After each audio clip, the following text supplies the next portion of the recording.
রমজানে 4 কাজ বেশি বেশি।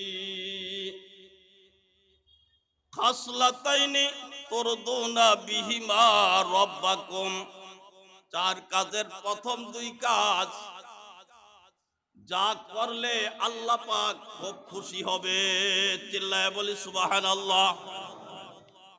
ওয়া খাসলাতাইনি লা গিনা আবিকুম আনহুমা, 4 কাজের শেষের 2 কাজ যা না করে তোমাদের কোনো উপায় নেই, করতেই হবে করতেই হবে করতেই হবে। এমন 4টা কাজ বেশি বেশি নবীজি বলেছেন।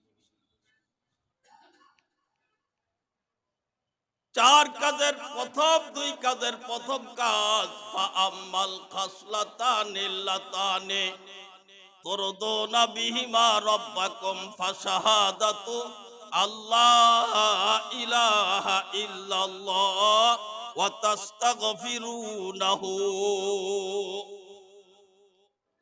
নবীজি বলেন 4 কাজের প্রথম 2 কাজের প্রথম কাজ হচ্ছে লা ইলাহা ইল্লাল্লাহ, লা ইলাহা ইল্লাল্লাহ, লা ইলাহা ইল্লাল্লাহ। এই জিকির বেশি বেশি, সব সময় বেশি বেশি, রমজানে আরো বেশি।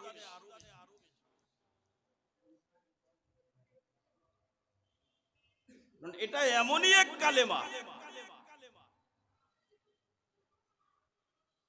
আন আব্বাসিন আন্না রাসূলুল্লাহ সাল্লাল্লাহু আলাইহি ওয়াসাল্লাম ক্বালা মাকতুবুন আলা বাবিল জান্নাহ ইন্নানি আনাল্লাহ লা ইলাহা ইল্লা আনা লা উআযযিবু মান ক্বালাহা। ইবনে আব্বাস থেকে বর্ণিত, রাসূল করিম সাল্লাল্লাহু আলাইহি ওয়াসাল্লামের ইরশাদ ফরমান, জান্নাতের দরওয়াজায় লেখা রয়েছে লা ইলাহা ইল্লাল্লাহ ইন্নানি আনাল্লাহ লা ইলাহা ইল্লা আনা লা উআযযিবু মান ক্বালাহা। কি লেখা রয়েছে? আমি একমাত্র আল্লাহ, আমি ব্যতীত আর কোন এলাহ নাই। যেই ব্যক্তি এই কলেমার জিকির করিবে আমি তাকে দোজখে আযাব দিব না। চিল্লায়ে বলি সুবহানাল্লাহ। লা ইলাহা ইল্লাল্লাহ। এই আপনারা আরো আগে বাড়েন, ফাঁকা জায়গাগুলি বন্ধ করেন। ওই যে লোকজন দরজায় দাঁড়াইয়া দেখে ফিলাপ, ওই জায়গা উপরে এত করে পরে হয় কি, যা কইরা বলবো না এখন। আরো আগে বাড়েন, ফাঁকা জায়গাগুলি বন্ধ করেন, চাইপা চাইপা দাঁড়াই, সামনের জায়গা বন্ধ করি। আরো এই যারা বারান্দায় আছেন, দরজায় আছেন, ভিতরে আসেন, বারান্দা থেকে আরো ভিতরে আসেন, ভিতরে চলে আসি। আল্লাহ আল্লাহ আল্লাহ আল্লাহ। এই কলেমার জিকির বেশি বেশি, এতে আল্লাহ পাক খুশি হন। আরো একটা লাভ আছে, দোজখের আযাব থেকে নাজাত। লা ইলাহা ইল্লাল্লাহর জিকির দ্বারা দোজখের আযাব থেকে নাজাত। এজন্য বেশি বেশি লা ইলাহা ইল্লাল্লাহ, লা ইলাহা ইল্লাল্লাহ, লা ইলাহা ইল্লাল্লাহ। যে যেখানে অবস্থান করেন, গাড়ি ঘোড়ায় কোনো কাজ নাই, বসে আছেন, লা ইলাহা ইল্লাল্লাহ, লা ইলাহা ইল্লাল্লাহ দিলে দিলে মানি খেয়াল করা। আল্লাহ বাদে, সরল অর্থ, আল্লাহ বাদে কেহ মাবুদ নাই, আল্লাহ বাদে কেহ মাবুদ নাই। লা ইলাহা ইল্লাল্লাহ, লা ইলাহা ইল্লাল্লাহ, লা ইলাহা ইল্লাল্লাহ।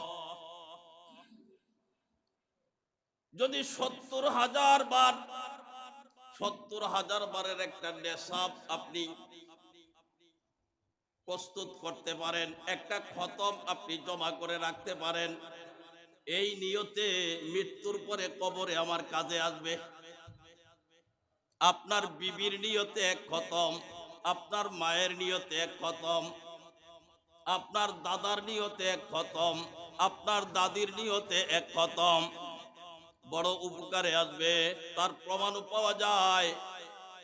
হযরত আবু ইয়াজিদ কর্তবী রাহমাতুল্লাহ আলাইহি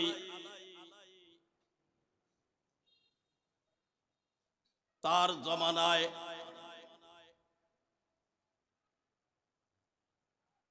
এক যুবক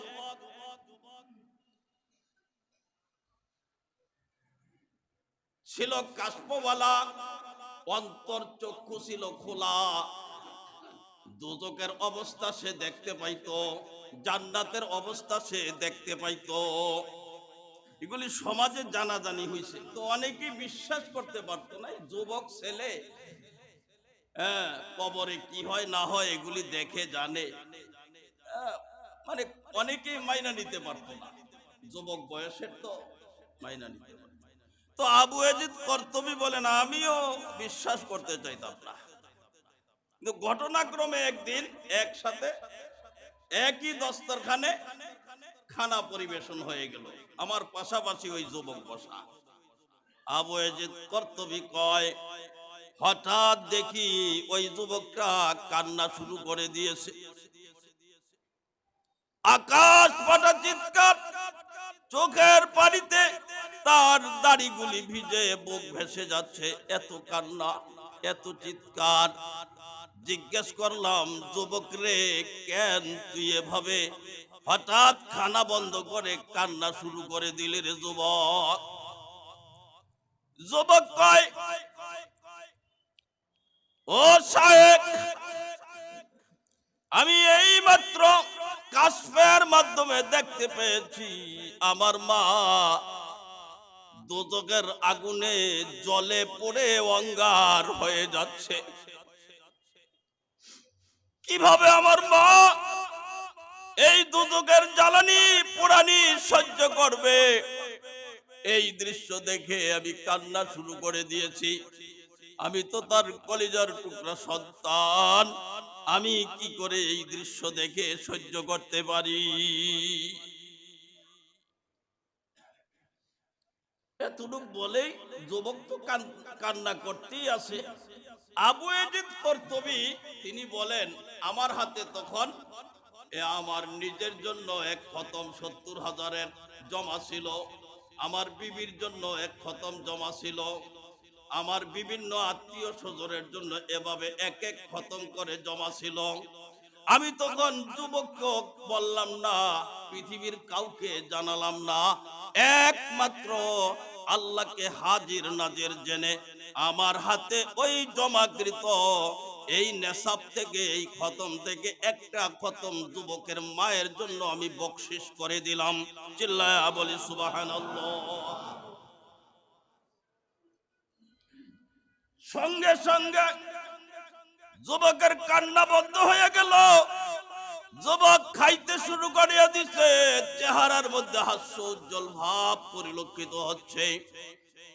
আবু ইয়াজিদ কর্তবী কয়, যুবক রে, কিছুক্ষণের ব্যবধানে তোমার চেহারার মধ্যে কেমন জানি হাস্য উজ্জ্বল ভাব দেখা যায়, খুশি খুশি ভাব দেখা যায়।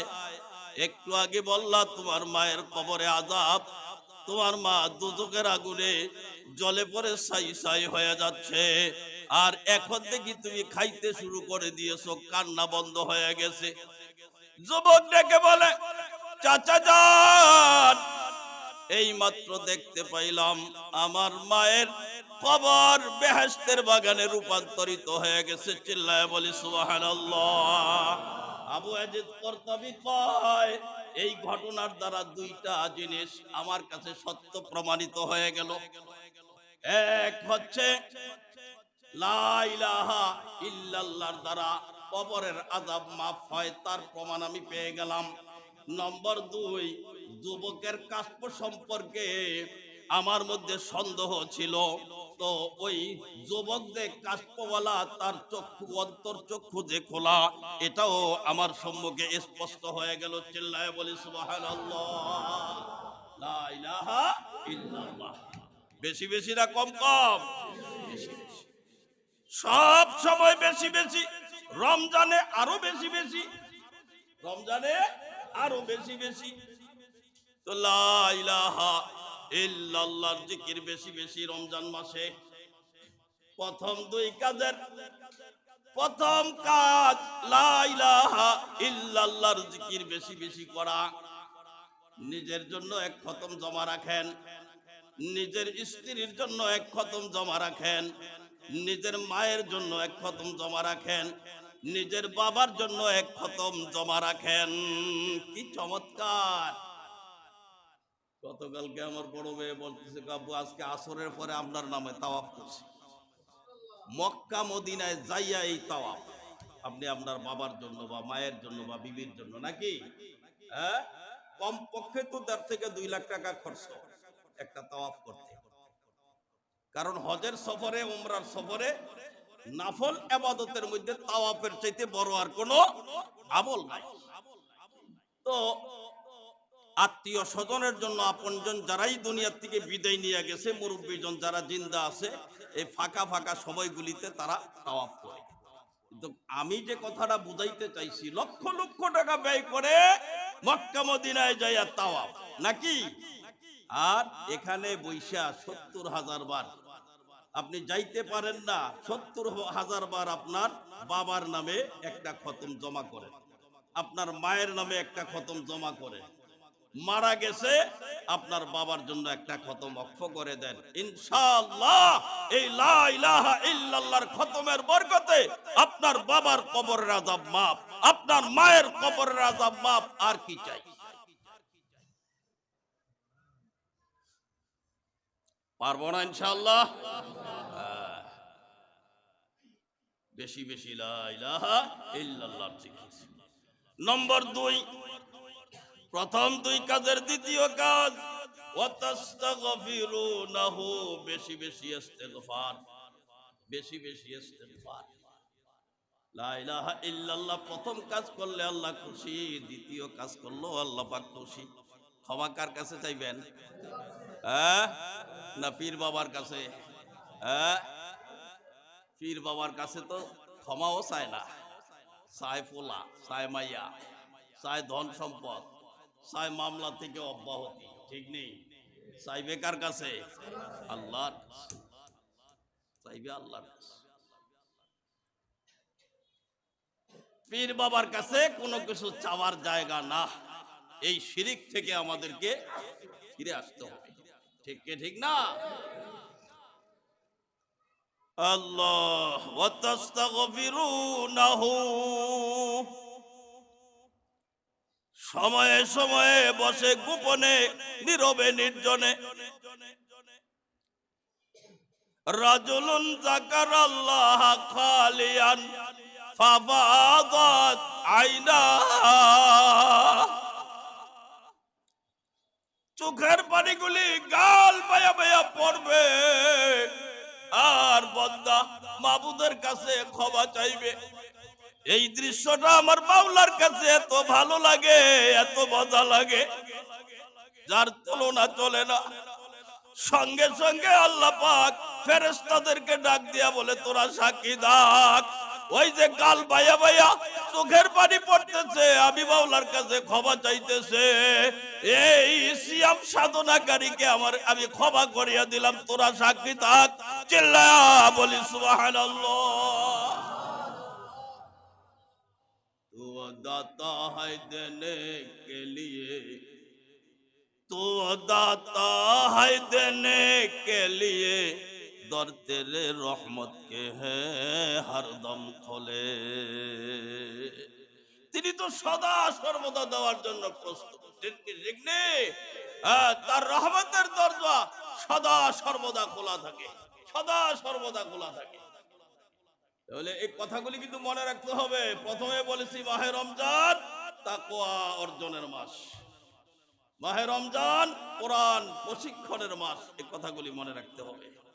মাহে রমজানের চার কাজের আমরা তো বক বক করতে পারি, খুব জিকির করতে রাজি না, ঠিক নেই? ঠিক নেই?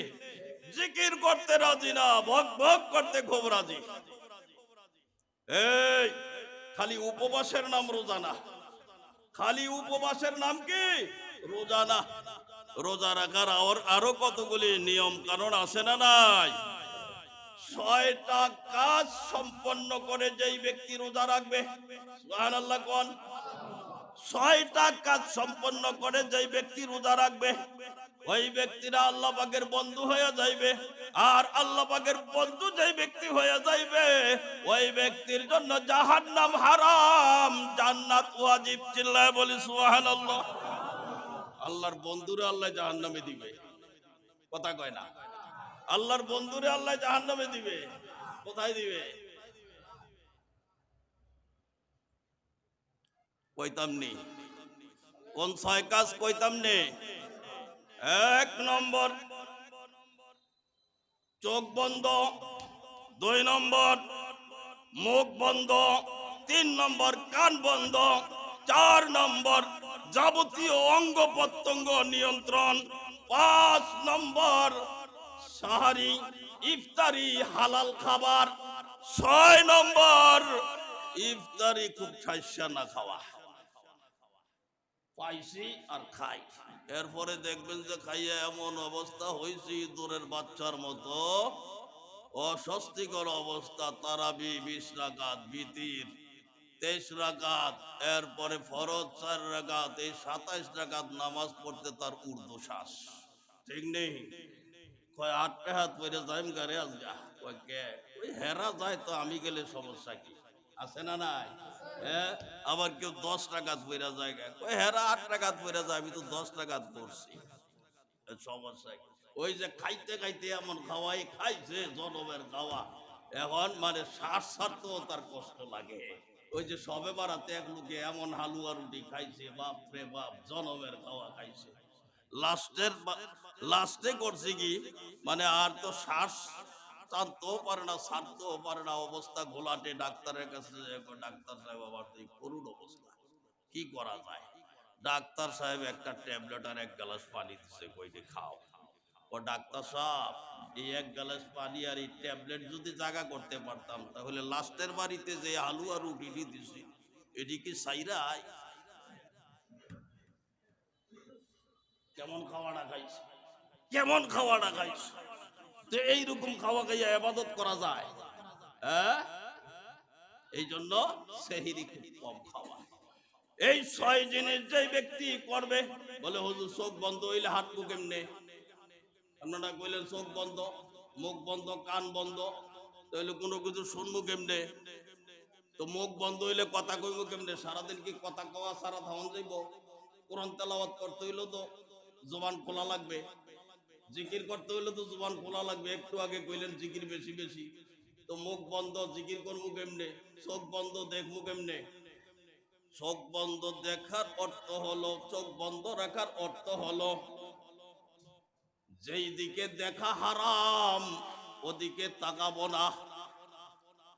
যাকে দেখা, যেই পরনারীর দিকে তাকানো হারাম, তার সাথে আমার পর্দা ফরজ। তার চেহারার দিকে তাকাবো না, কুদৃষ্টিতে তাকাবো না। যাকে দেখা জায়েজ, যাকে দেখা মুস্তাহাব, যাকে দেখা সওয়াব। মায়ের চেহারার দিকে তাকাবো, বাবার চেহারার দিকে তাকাবো, বড় ভাইয়ের চেহারার দিকে তাকাবো, ওস্তাদের চেহারার দিকে তাকাবো, আলেম ওলামাদের চেহারার দিকে তাকাবো। কোরআন খুলে খুলে দেখবো, হাদিস শরীফ খুলে খুলে দেখবো। পড়তে না জানলে আফসোস, পরিতাপ করবো, আল্লাহ যদি পড়তে জানতাম তাহলে তো এর মধ্যে কি আছে বুঝতে পারতাম, তাহলে পরিপূর্ণ সওয়াব আপনি পেয়ে যাবেন। চিল্লায় বলি সুবহানাল্লাহ। ঠিক তেমনি ভাবে জবান দ্বারা গীবত করব না, শিকায়াত করব না। গীবত শিকায়াতের দ্বারা আমল বরবাদ হয়ে যায়। জাহান্নাম অবধারিত হয়ে যায়। হযরত মাইমুন রাদিয়াল্লাহু আনহু বলেন, আমি ঘুমের ঘরে স্বপ্নে দেখলাম আমার পরিচিত জনৈক ব্যক্তির লাশ পার্শ্বে পড়ে আছে। এক ব্যক্তি আমাকে বলতে আছে, তুমি তার গোশত ভক্ষণ করো। মাইমুন বলেন, আমি কেন তার গোশত ভক্ষণ করব?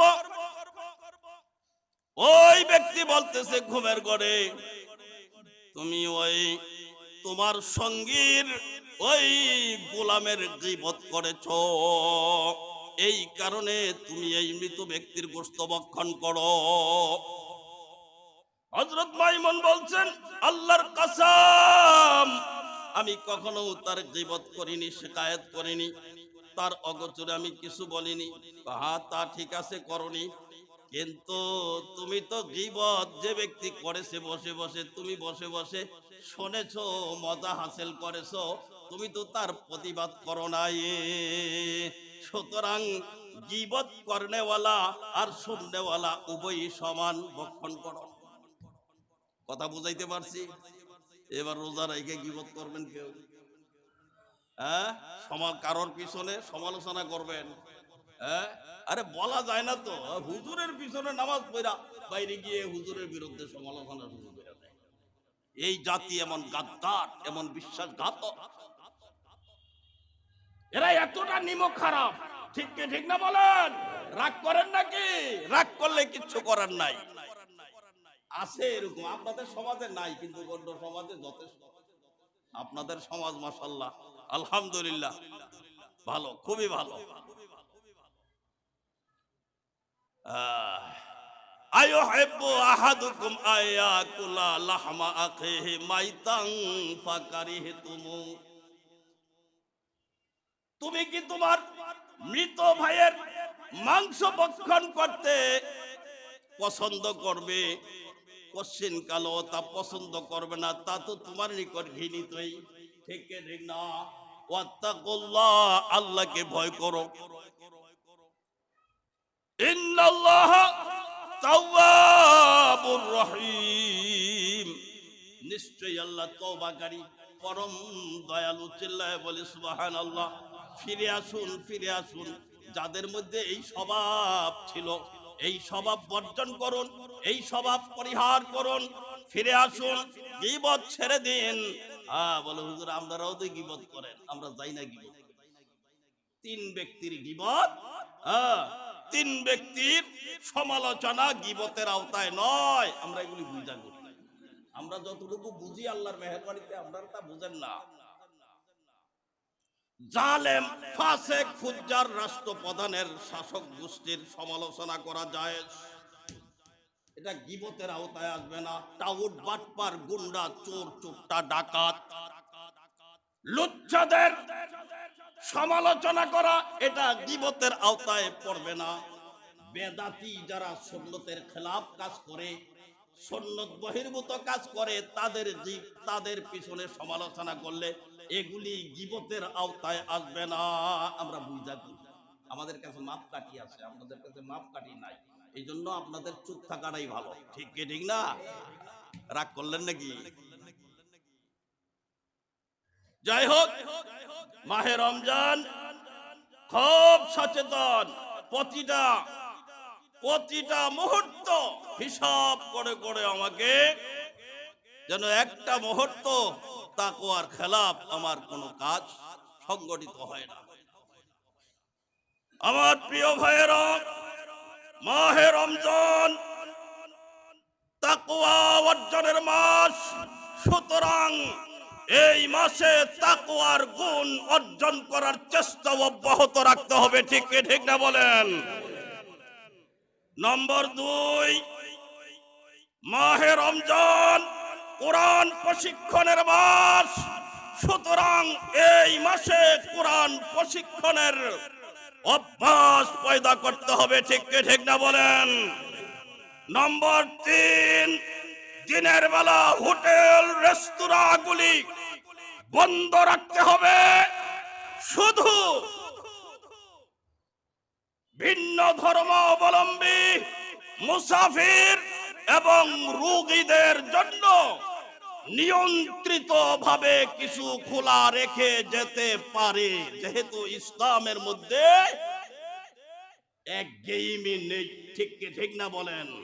তারপরও তাদেরকে আগেই বলেছি নিয়ন্ত্রিত ভাবে সেটার ব্যবস্থা করতে হবে।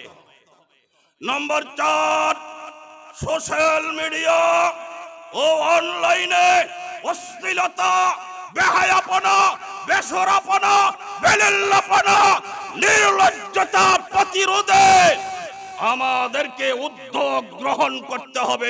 ঠিক না বলেন? নম্বর 5, আকাশচুম্বী দ্রব্য মূল্যের ঊর্ধ্বগতি এদেশের সাধারণ খেটে খাওয়া নিম্ন আয়ের মানুষের জন্য ক্রয় ক্ষমতায় নিয়ে আসতে হবে। ঠিক না বলেন? নম্বর 6, চলমান যে সংকট অবস্থা বিরাজ করছে, খুন, হাইজ্যাক, ছিনতাই, চুরি, ডাকাতি, ধর্ষণ, গুম, এই সব কিছু বন্ধ করার চেষ্টা অব্যাহত রাখতে হবে। সুতরাং আমি আজকে মাহে রমজানের প্রথম জুমা থেকে প্রশাসনের প্রতি উদাত্ত আহ্বান জানাচ্ছি, মাহে রমজানের পবিত্রতা রক্ষায় এই উদ্যোগগুলি জরুরি ভিত্তিতে প্রশাসনকে গ্রহণ করতে হবে। ঠিক না বলেন? আল্লাহ পাক আমাদেরকে তাকওয়ার গুণ অর্জন করার তৌফিক দান করেন, আমিন। ও সরি, 4টা কাজ, 2টা বলছিলাম, 2টা শেষ করে দিই, না হইলে আপনারা করবেন কবে? আরেক জুমা আসতে আসতে তো অর্ধেক শেষ। ঠিক নেই? প্রথম 2টা বলছি, দ্বিতীয় 2টা ওয়াম্মাল খাসলাতা লিল্লাতানি লাগনা আবিকুম আনহুমা ফাতাসআলুনাল্লাহাল জান্নাতা ওয়া তাউযুনা বিহি মিনান নার। 4 কাজের দ্বিতীয় 2 কাজের প্রথম কাজ হচ্ছে বেশি বেশি আল্লাহ পাকের দরবারে জান্নাত চাওয়া। আল্লাহুম্মা ইন্নী আসআলুকাল জান্নাহ, আল্লাহুম্মা ইন্নী আসআলুকাল জান্নাহ। আল্লাহ তোমার কাছে জান্নাত চাই, আল্লাহ তোমার কাছে জান্নাত চাই, আল্লাহ তোমার কাছে জান্নাত চাই।